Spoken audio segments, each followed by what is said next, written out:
I got to the basement every night at 2:13 a.m. to check if it's locked because I always hear a noise on the other side.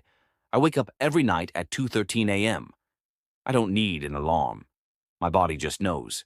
I get up, walk past the stairs, and check the basement door. I make sure it's locked. Then I go back to bed.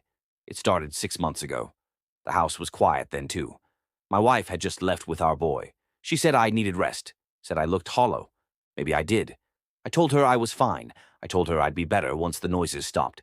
The first night I heard it, I thought it was the pipes. A slow thud, like a hand hitting wood.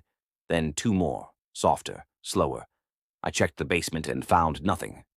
The next night, it came again. Now it's just a routine. I don't question it anymore.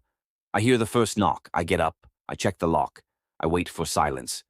Some men pray. I check doors. Last week, the knocking changed. It came earlier. 2:10. A small difference, but it bothered me. I stood in the hallway longer than usual, watching the door, the small brass knob glinting under the nightlight. I could feel something waiting on the other side. I almost said her name, my wife's. Then I said his, my son's, just to see if the sound would stop. It didn't. 3 knocks, steady, patient. I told myself it's just the house breathing, old wood shifting.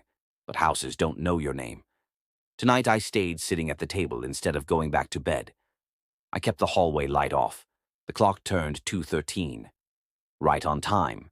The first knock was softer, closer to a tap, then another. Then a voice, quiet, muffled. "Dad?" I froze. My chest felt tight.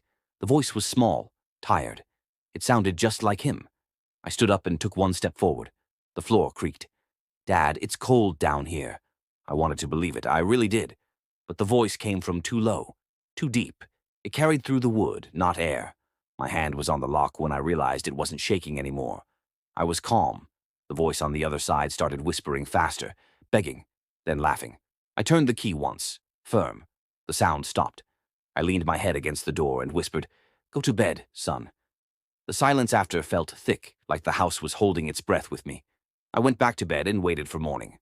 When the light came through, I checked the door again. The key was gone. Just an empty hole. It's almost 2:13 again now. I can hear him calling from below. He sounds closer this time.